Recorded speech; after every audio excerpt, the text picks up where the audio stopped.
after moving forward, and it's not a good model. And so I want to challenge the superintendent and say, you said that this is a 4-year crisis, but that's not a crisis, that's just capitalism. And that's just how capitalism the budgets of all of the public institutions. It's called starving the beast, and we know very clearly about these strategies.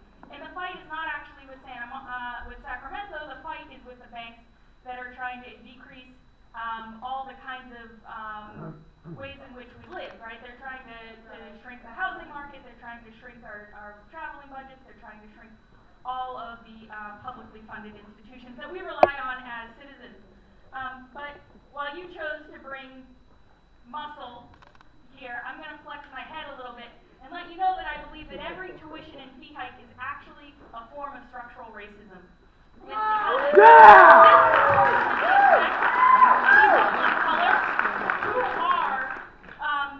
struggling in this world to maintain their integrity and their dignity. So before you implement any kind of broad-based tuition hike or fee hike or however you want to frame it, you have to remember that debt has become a condition of life for your students. And debt is the thing that they are going to bring with them from this university, along with their education. And you should make every single effort possible to decrease that debt and that burden. Thank you.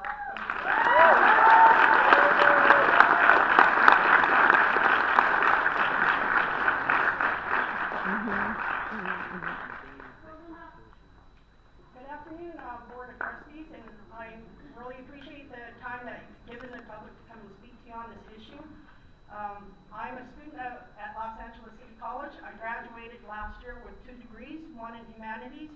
One of my professors was Dr. Andrew Walzer. I'm sure many of you know who he is. But I'm also the former student trustee for the Los Angeles Community College District last year.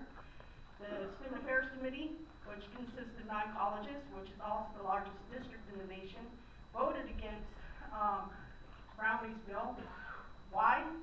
Because it's a 2-tiered system.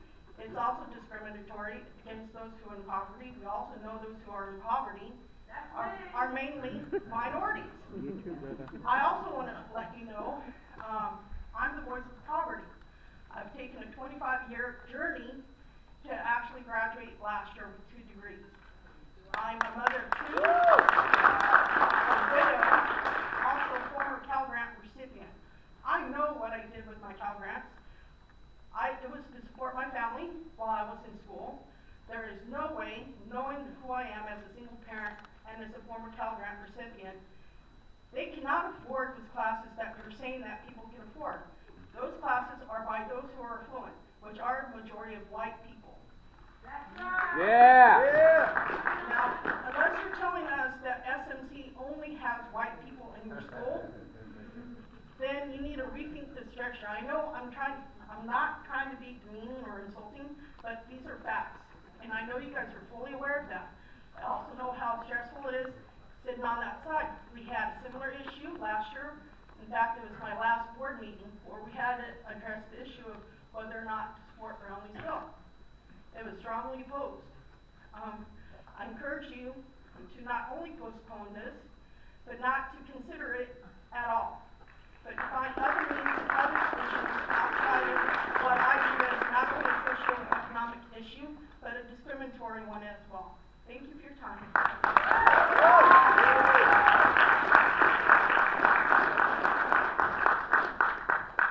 Hi, good morning. My name is Ty, and I would like to address this speech not only to the board but to the students as well, because there are a lot of false information out there. So first, I'd like to thank you guys for being here. Mr. Ritter has a broken leg, but he still managed to come. And this week I've heard many things against the board, against the students, and I think this is wrong. We should stay together. I heard that the board makes so much money that if we cut their salaries, we could actually have more classes.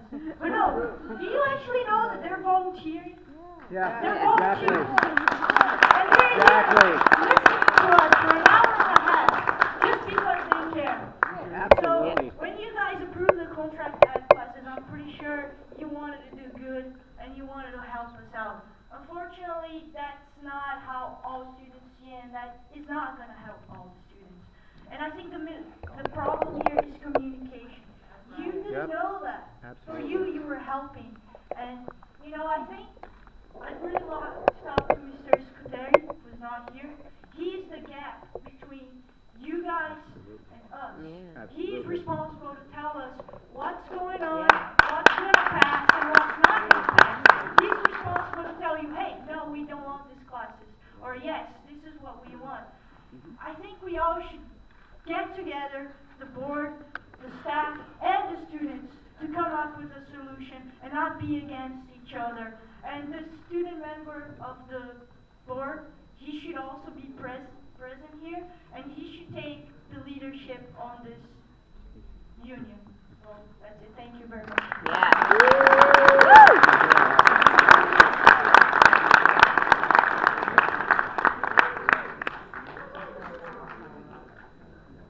Hi. Good morning, Board of Trustees. Hello. My name is Kaylee Wade. I am a student here and a proud member of the Student Organizing Committee. So I was under the impression that this school was regarded as a progressive campus whose main priority is its students. I witnessed and experienced several occurrences on Tuesday night that changed my perception. I saw one of my best friends being held in a chokehold by a police officer. I saw a small child recuperating from pepper spray and our vice president being shoved to the ground by the same officer who had my friend in a chokehold. Needless to say, I was appalled. How can our desire to be represented equally in a decision that will affect all of us be combated to such an extreme extent? How can you claim to represent us when a group of students outreached to Vice President Mike Tuatasi on March 22nd, 2 weeks prior to the April 3rd Board of Trustees meeting, asking for a bigger room, to which we were denied?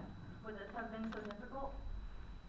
I was in the very front of the crowd, and I can say with confidence that our actions do not justify police brutality. This is not the first time that the Student Organizing Committee has been harassed by police. They were often seen lurking in the background of our peaceful General Assemblies in the free speech area. It was really weird.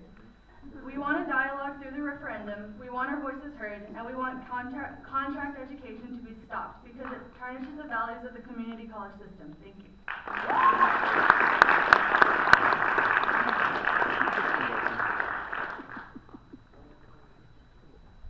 Hello, good morning. I am Marioli Gomez. It is my 3rd year in Santa Monica College. I was pepper sprayed. I had no weapons with me, and I was just a bystander. For you, President Sang, to justify that police brutality was okay, it's not fine. I got hospitalized, came back with some scrubs, and talked to you guys. As I was trying to tell you guys that we had to get our voice heard, you were texting. Shame on you. But again, I'm here because as an undocumented student, it's quite difficult to pay what I'm paying now. I cannot just imagine if a contract passes. It will not continue my dream, but crash and destroy it. You mentioned that you're an immigrant, and so am I. Wouldn't you want to raise your hand and help us out? Shame on you. I deserve an apology, not only from the police officer that pepper sprayed me. He should not be on campus. That's right. Yes. I deserve an apology from you for texting while I was trying to peacefully talk to you guys. I will continue fighting for the students, because it's not only about me, it's our battle. Right. I am here to stop police brutality. I want cops to get off campus. Yes. We're not doing anything illegal. We just want our voice to be heard. We have the right to have an education. It should not be a privilege, but a right. But again, I would like you guys to just really sincerely touch your heart and let us continue our fight, our dream. I want to go to school. I want to transfer just as well as so many students. I came to Santa Monica College for a 2 to 3 year plan. Not to stay here 3 to 4, 5, or 6 years. It should not be a band-aid. It should not, contract ed should not be, oh, for now, we should be okay, but for later, yeah, I'll wrap it up. I'll wrap it up. But it should be something for the long run. Please, let me continue my education. Let me dream as well as you all here had a dream. Let me continue, please, and thank you for your time. Thank you very much.